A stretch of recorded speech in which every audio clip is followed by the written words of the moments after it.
নমস্কার। কবিতা পাঠের সময় এখন। আমরা কবিতা পাঠে ছিলাম, আমরা কবিতা পাঠে আছি এবং আমরা কবিতা পাঠে থাকব। আজ আমরা বিতোষক ভট্টাচার্যের কয়েকটি কবিতা পড়ব। প্রথম কবিতার নাম ঈশ্বর। পাগল সে, কার সঙ্গে কথা বলে চলে? কথা নেই, পেছনের পথে পড়ে ছুঁড়ে দেওয়া নুড়ি ও পাথর। পেছনে কুকুর হাঁটে ভুক ভুক, সঙ্গী নেই কোনো, আছে শুধু পাথর কুকুর। যদি বলো প্রস্তর কুকুর, পাথর কুকুর সব শুদ্ধ হবে, সাধু ভাষা হবে? শব্দ সব ছুঁড়ে দেওয়া, লেলিয়ে দেওয়ার। ঈশ্বর আলাপ করে তার সঙ্গে চলতি ভাষায়।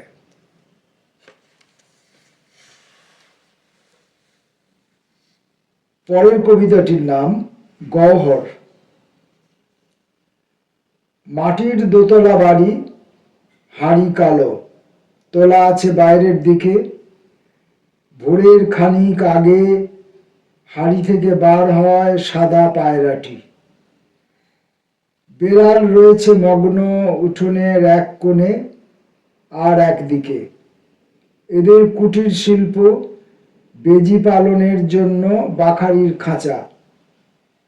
এক পাক ঘুরে ওঠে পায়রা সে, সারাদিনে বহুবার তার বাকি সূর্য প্রদক্ষিণ। কালো হাঁড়িটির গর্ভে পায়রার সূর্য ঢোকে আরো তারপরে।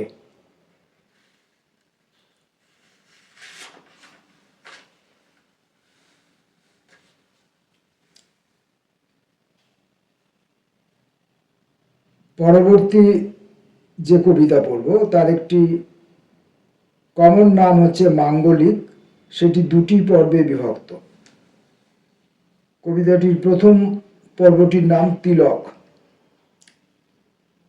দেওয়ালের বসুধারা তুমি আঁকো তিলক কপালে। অলকা তিলকা নয়, ভোলানো লোভানি, প্রতীক সে, মূর্তি চায়। স্নান সেরে হোম সেরে ওঠে, ওঠে ছাই থেকে, মাটির থেকেও। হলুদ গেরুয়া লাল মাটি, খাড়া রেখা খরচাপ দু একটি, শটান চিকন। ধাতা পুরুষের লেখা। রূপের বাঁধন এত স্বচ্ছন্দ নিশ্চিত, প্রতিহত অনাসৃষ্টি এবং প্রলয়। পরের অংশটির নাম আহ্নিক। দারুণ খড়ম, বসে যেত নিকোনো মেঝেতে। খড়ম অচেনা শব্দ, নিকোনো অচিহ্নিত শব্দ কোনো। নিরক্ষর পাত্তারি, নিঃশব্দ তোমার আচমন।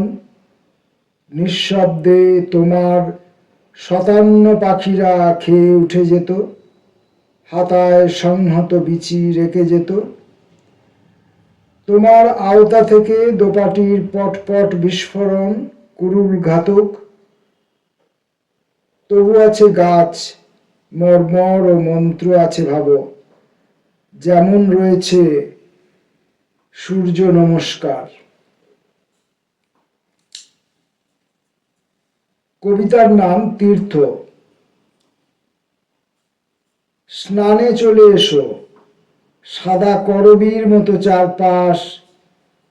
মাথা ঘষা আমলকি পাও নাকি সুবাস কখনো? টলটলে হিম সুরভিত। এসো নামো ভরাট দ্রোণীতে, পা রাখো এ পিড়িতে এবার। জ্বালা জ্বালা ধরা আছে কত, রোদে ঢালা সোনার কলস। রূপোর কলস ঝরে 16 কলা আলো। জলধারা 5-10 আঙুলের ফাঁকে। কিছু আভা, কিছু অন্ধকার, গন্ধে ভারী ধারা জল নামে। বানভট্ট তার স্নান কথা, বসে পড়ো, আরো স্নিগ্ধ হও।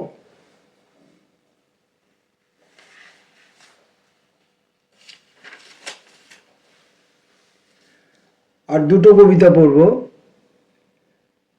এখনকার কবিতাটির নাম স্থাপন। কেন চেয়ে আছো জল নাকি পিপাসুর দিকে? দূরে আছো বেভুল কথার, আছো স্তব্ধতার কাছে। থেমে যাওয়া শাড়ির নিটোল ঢেউ নও, নাকি বও বাঙালি নিডোল শরীরের? কিছুই না কৌণিক, কেবলই চাপ থেকে কোনো বৃত্তের আভাস পাওয়া মৃন্ময়ীর। অভিঘাতে অনিশ্চিত, অমোঘ ক্রমশ। ঘটের প্রতিষ্ঠা হয় অন্যভাবে ব্রাহ্মণ্য দর্শনে।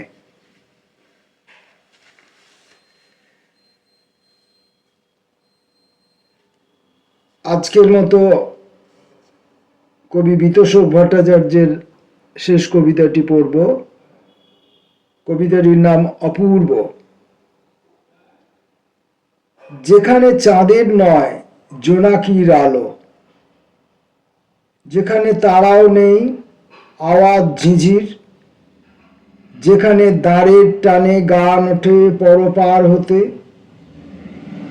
এই স্রোত, রাত, ভালো লাগলো বঙ্কিমের, রবীন্দ্রের, আপনারও মন্দ লাগলো না। এ কবিতা লিখবার আগেকার রচনা এসব। বিতোষক ভট্টাচার্যের কবিতা পড়লাম। আমরা আসবো পরবর্তী কবিতা পাঠের কোনো ভিডিওতে। ততক্ষণের জন্য নমস্কার।